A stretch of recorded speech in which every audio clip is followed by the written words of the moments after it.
আর কিছুক্ষণ পরেই বাংলাদেশের মাটিতে অবতরণ করবেন বিএনপি চেয়ারপারসন এবং সাবেক প্রধানমন্ত্রী বেগম খালেদা জিয়া। গত ৪ মাস উন্নত চিকিৎসার জন্য লন্ডনে অবস্থান করেন তিনি। বেগম খালেদা জিয়াকে বহনকারী রয়্যাল কাতারের এয়ার অ্যাম্বুলেন্সটি সকাল 10:30টায় ঢাকার হযরত শাহজালাল আন্তর্জাতিক বিমানবন্দরে অবতরণ করার কথা রয়েছে।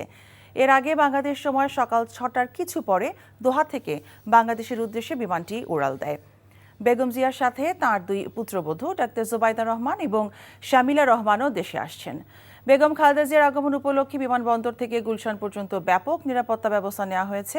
বিশেষ করে বিমানবন্দর এলাকায় সেনাবাহিনী এবং বিমানবন্দর নিরাপত্তা বাহিনী সহ বিভিন্ন বাহিনী নিরাপত্তার চাদরে ঢেকে দিয়েছে। এদিকে প্রিয় নেত্রীকে অভ্যর্থনা জানাতে ভোর থেকেই বিমানবন্দর থেকে বেগম জিয়ার গুলশানের বাসা পর্যন্ত হাজার হাজার নেতাকর্মী ভিড় করেছে। বিএনপির পক্ষ থেকে দলের বিভিন্ন অঙ্গ ও সহযোগী সংগঠনের নেতাকর্মীদের স্থান ভাগ করে দেয়া হয়েছে।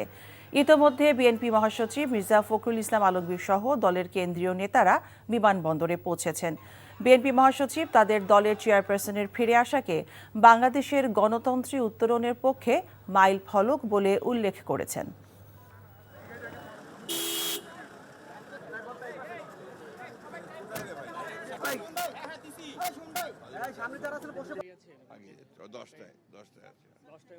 জাতির জন্য আজকে আনন্দের দিন এবং আমরা আজকে গণতন্ত্রের উত্তরণের যে সময়টুকু, এই সময়ে তার উপস্থিতি আমাদের দেশের জন্যে, জনগণের জন্য একটা অত্যন্ত উল্লেখযোগ্য দিক।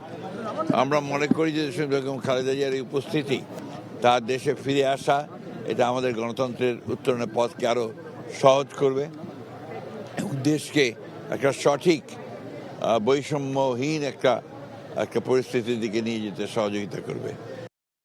বান্ডেল থাকলে প্রতি সেনমানিতে টাকা বাঁচবে।